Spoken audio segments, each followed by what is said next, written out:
evening and welcome to the Black Robe podcast. I'm Carol Mitchell and I am excited. I am beyond excited. I'm thrilled.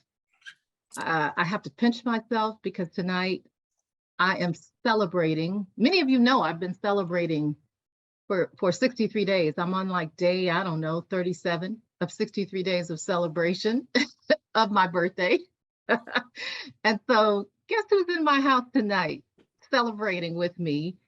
Some great news about a new grant funding opportunity that has been awarded to this beautiful partnership between Tacoma Boat Builders. Is that right, Shannon? Mm-hmm. Yep, that's okay. Right. It used to have a different name. Tacoma Boat Builders, Imagine Justice, and the Big Homie program all collaborating together. Shannon Shea is here. She's the executive director of Tacoma Boat Builders, and the beautiful Lorraine Maker Stone, is here representing the Big Homie program. And I want to say a shout out to your handsome, wonderful father, Mr. L.A. Stone himself, who is the founder and the visionary behind the Big Homie program with you now. Leading out front, Lorraine, so congratulations on that. Let's talk about the grant that you have received and what it's all for. Shannon, you want to kick us off, and then we'll let Lorraine talk a little bit about the details of how it all will work. Well, it's so new. I'm not sure we're going to be able to answer all of your questions, but what we have done is to win a grant from the Office of Firearm Safety and Violence Prevention, their community safety unit, and it's specifically called the Healthy Youth Violence Intervention and Prevention Planning Grant. There were 3 that would go out in the entire state, and 1 in Pierce County, 1 in Yakima County, and 1 sort of more over on the east side, which turned out to go to the city of Vancouver. So there could only be 3 successful candidates in the entire state. So you are it? This collaboration is it for Pierce County? That's correct. Okay, you're gonna have to tell us how that all Every time somebody says it, I get goosebumps. Well, I can't tell you exactly, right? We just put together the most amazing proposal I've ever seen in my life, and I've never felt more proud of something than I did of that. And part of what made me so proud was that I knew that it wasn't any one person's work. It was a true collaboration built on sheer grit and determination, because we did it really fast, but also trust, and people trusting. If they didn't know, for example, boat builders, but they knew Lorraine or they knew you, Carol, they were willing to do some, like a quick trust with us to build an amazing team of people and to let us pull together the heavyweight champions that we have at the back end for some of the stuff that we knew we couldn't not do, if that makes any sense. It was what exactly, maybe Lorraine can jump in on this, but what exactly is the grant hoping to do? And then what's the plan here in Pierce County, your plan for how that will actually get done?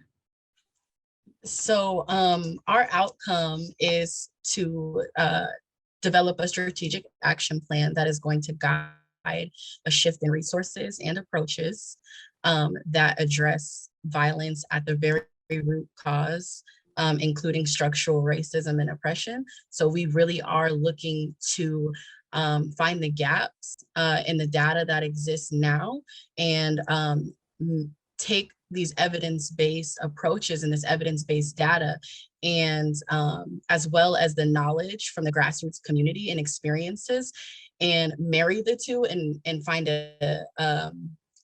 a new way to approach youth violence altogether in Pierce County. So, yeah, we've had a pretty tragic, I would hate to say violent, use the word violence as we're talking about violence, but it has been an incredibly, there's been an uptick in the violent crimes that have happened. And unfortunately, a lot of young youth and young adults involved in it.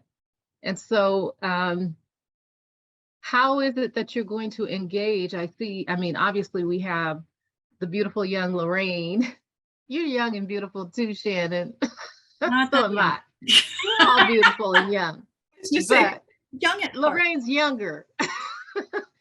And she's out front. So is that an indication that you're going to have youth and young adults as maybe co-designers of the plan, as leaders of the plan? Tell me about that. Oh, absolutely. This is very much,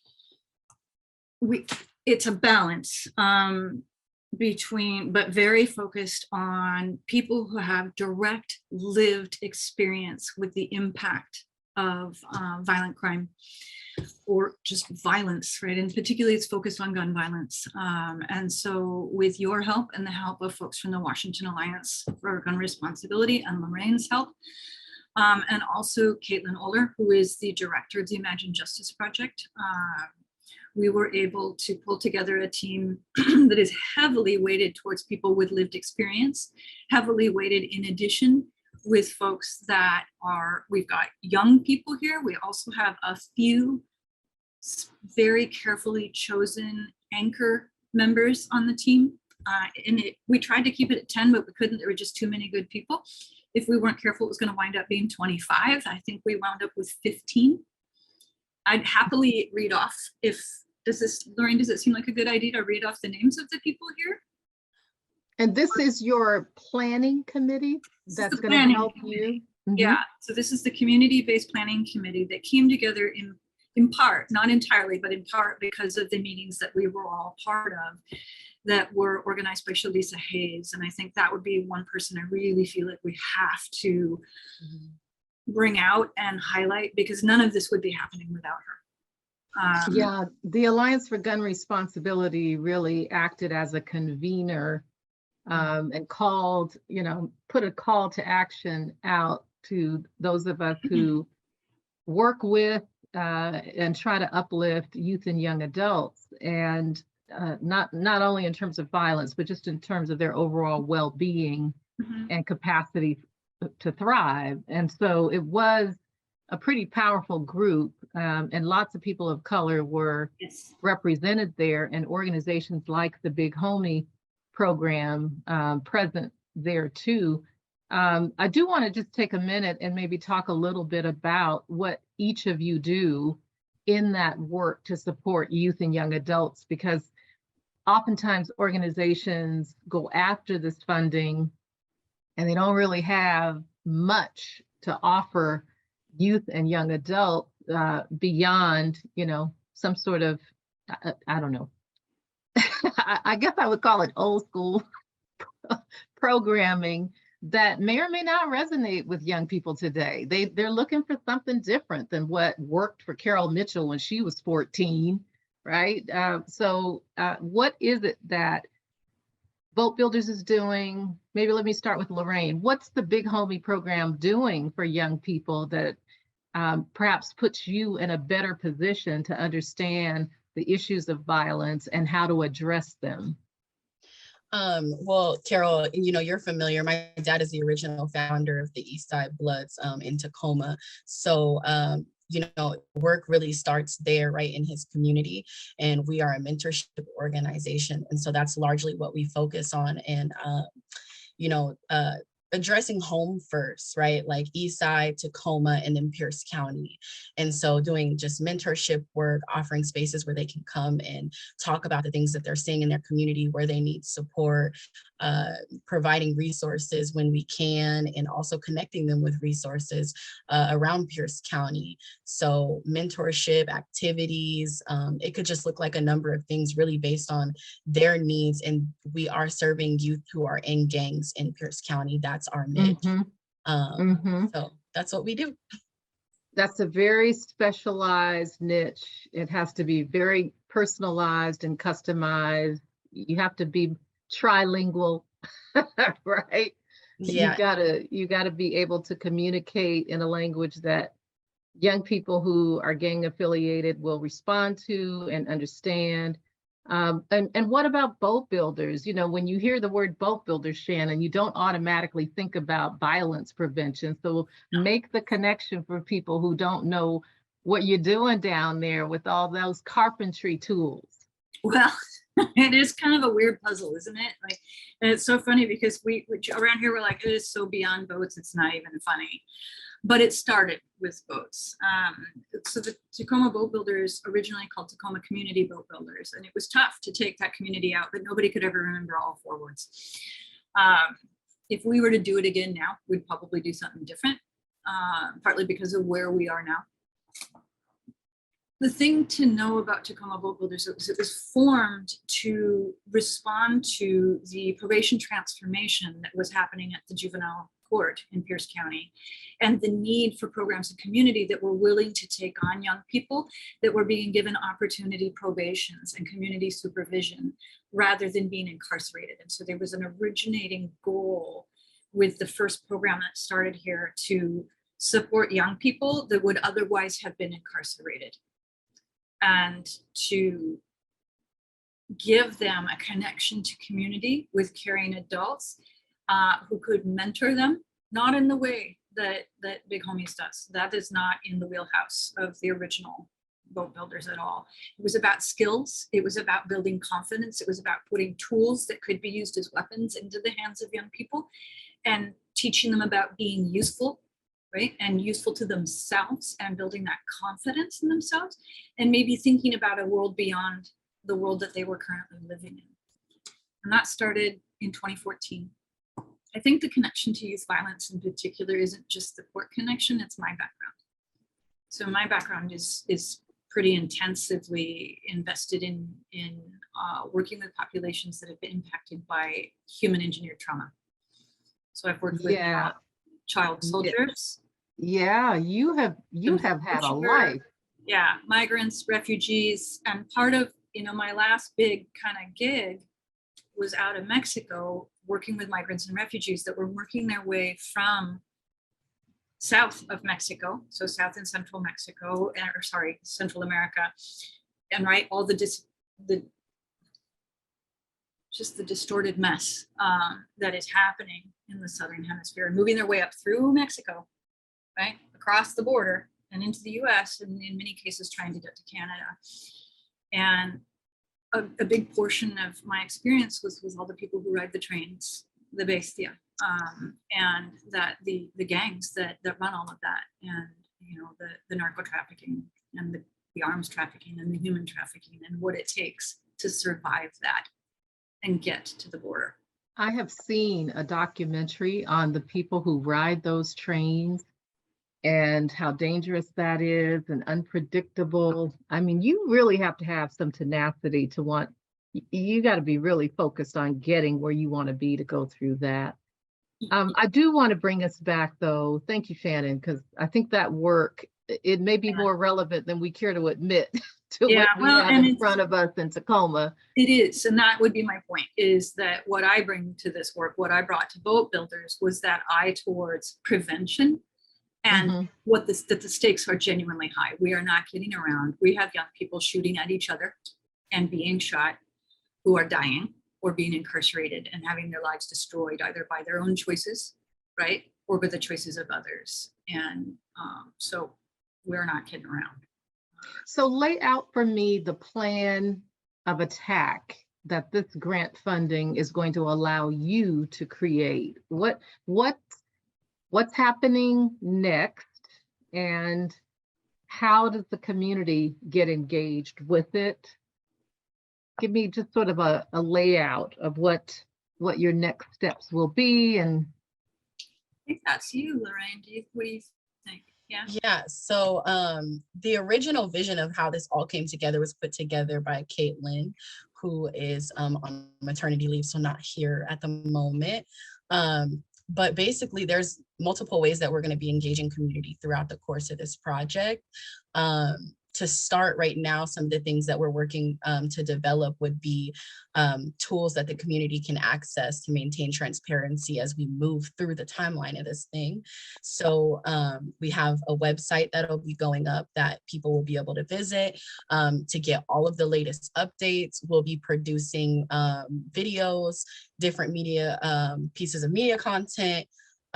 We have a planning team committee that will be coming together during the course of this to constantly review the data and steer the direction of like where we're headed, and to identify, missing gaps in the data, and to share those experiences, and to really pinpoint what communities are missing from the table that we need to keep in the loop of this thing.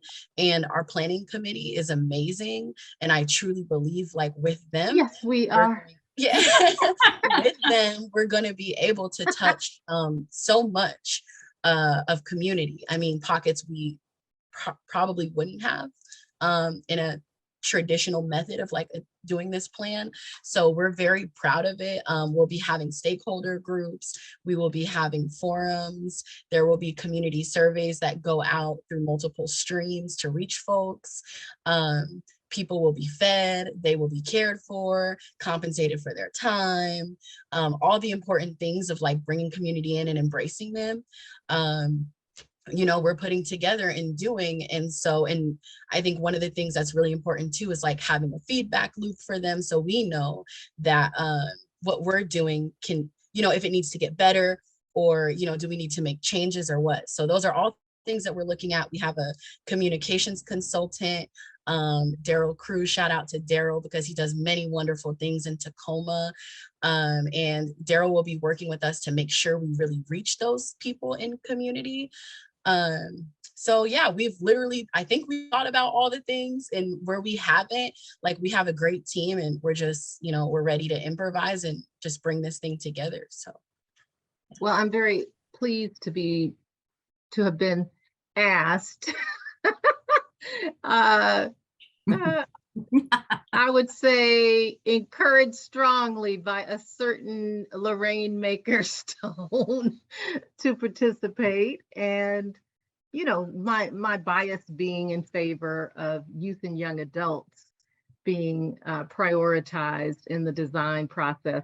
That's just my thing, so I'm really pleased to see this good balance of the age demographic. If we're designing something to address youth violence and there aren't any youth in the room, to me, it's designed to fail. So happy to see that you have addressed that design challenge. And I can also see the influence of Dr. Shea over there, her PhD and MBA Lorraine, the PLU MBA, all showing up here. I think sometimes people don't realize there's a really solid educational background sometimes that helps us quickly pull an idea together and get it down on paper and execute a plan. And I'm just looking forward with a lot of enthusiasm to what's going to come from it. Okay, so tell us a little bit now about what we can do immediately, if there's anything at all we can do to support the work that's coming for this team.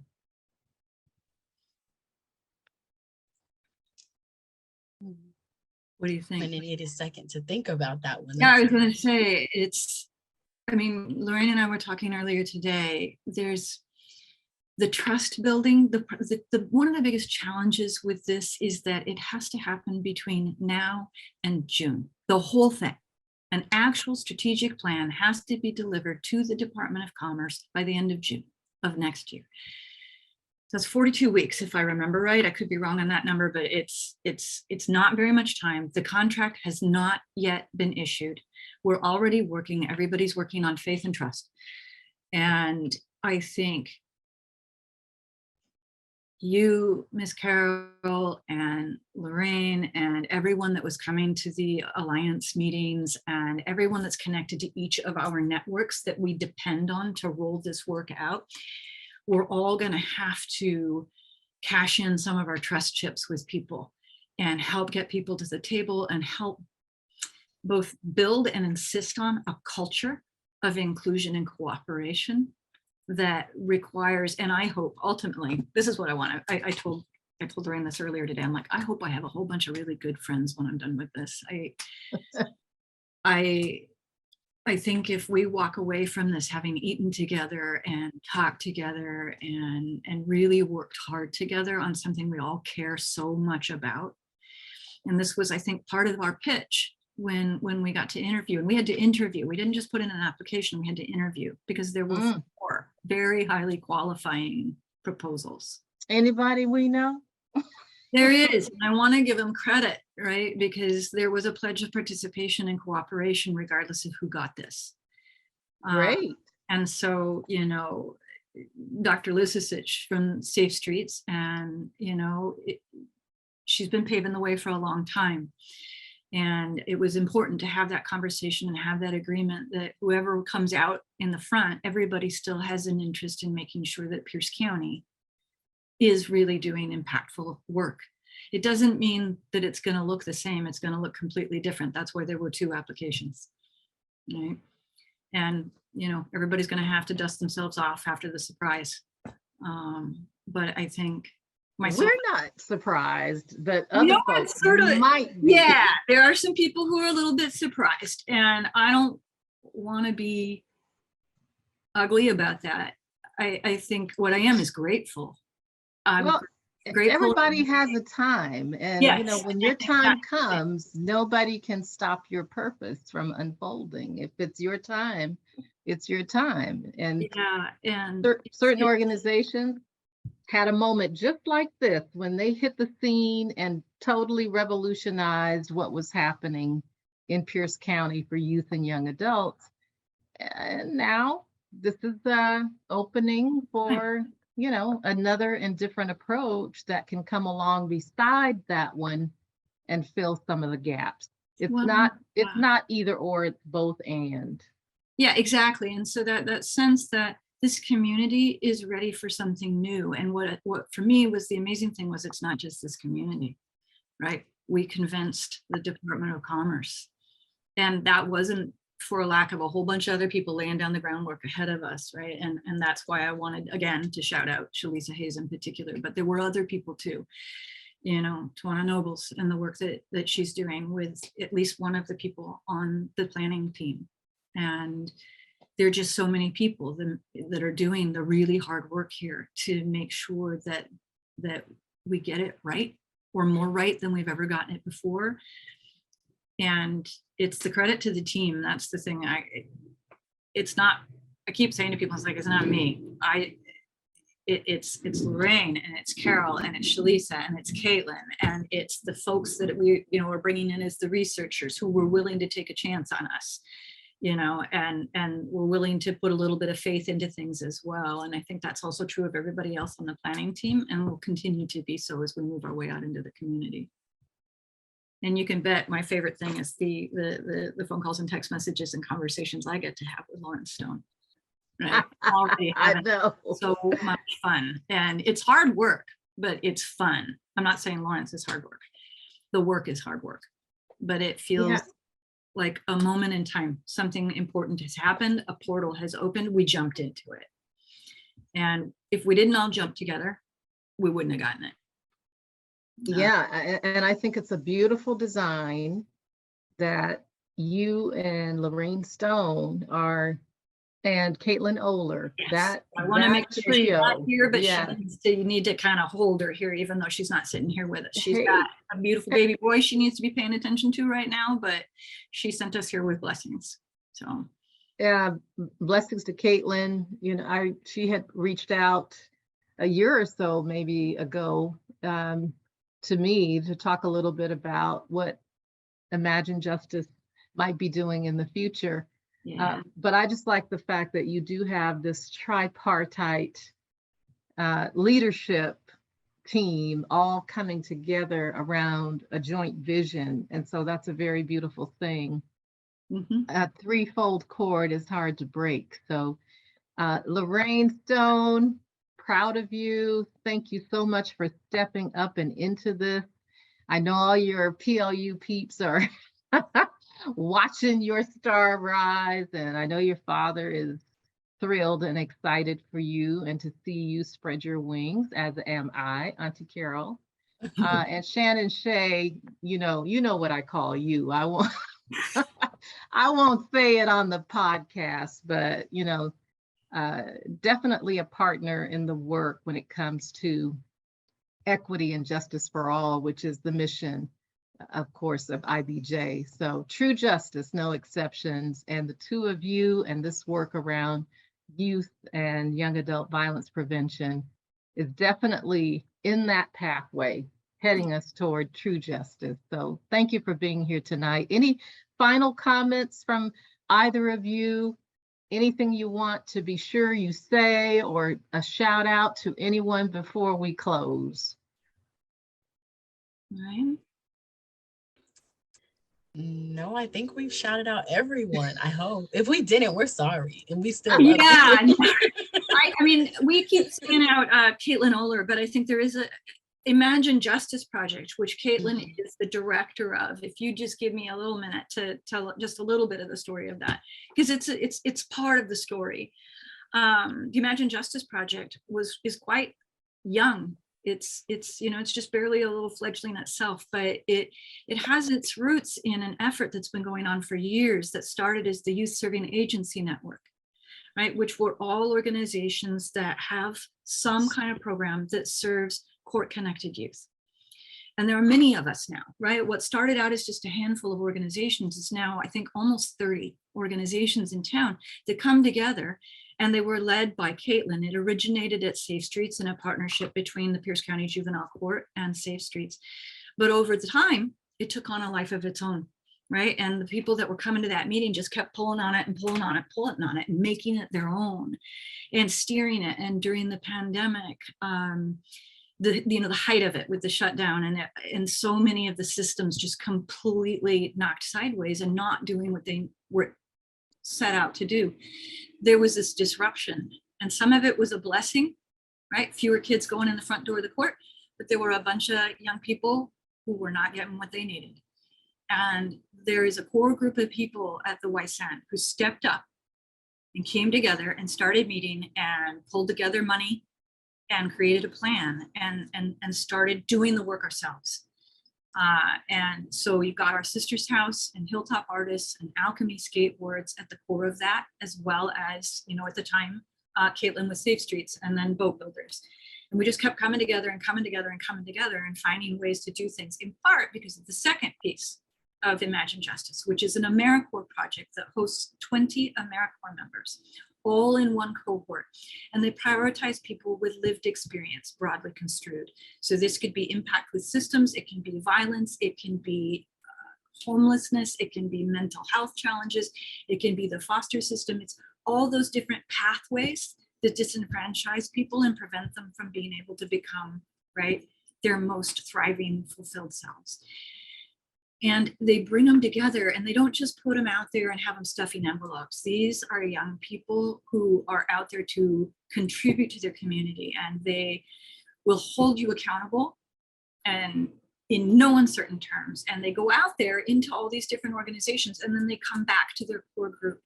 And that is the vision of Caitlin, right? And it has, the vision for that goes further. They would love to be able to pilot a reentry project and use some of that AmeriCorps support to hold space for folks that are coming back out of the system, who need some experience with work and haven't been able to get it and might not be able to get it because of all the systemic things that keep them from being able to do that. So there's a heavy, heavy vision on justice that's really compatible, I think, with IBJ and with this grant and with what we're trying to build.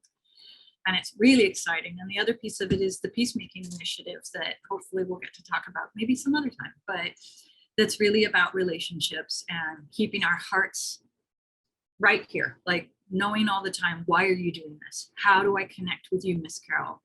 How do I never forget the day you slapped me on the back with a file folder and you just said, Boat Builders, I love you guys, as you walked by. And I'm like, who's that?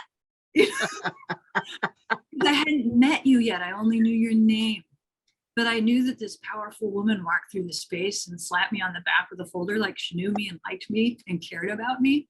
And it became my absolute mission to figure out how to get to know you better. And look where we are, because you pointed me to Miss Lorraine Stone. That was you. Yeah.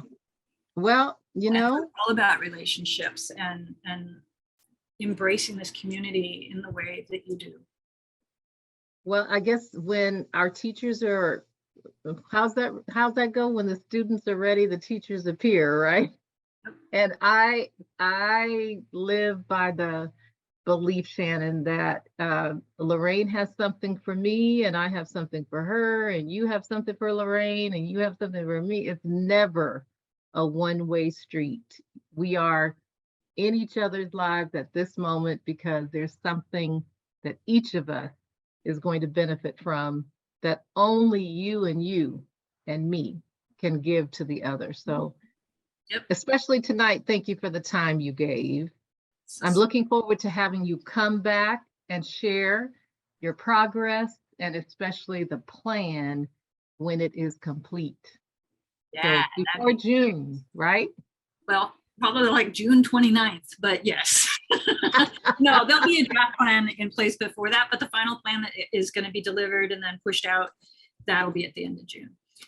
And in between Well, then, there's going to be a lot of getting together and talking and listening, lots of listening.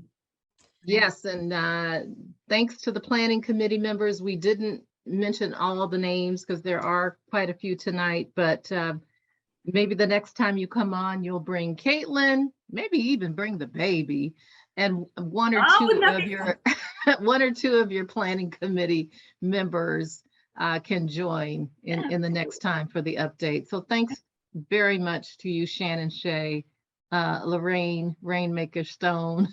Thank you so much for being here tonight. And thanks everybody for watching and listening to the Black Robe podcast. Remember, our vision is true justice, no exceptions. I'm Carol Mitchell. We'll see you next time.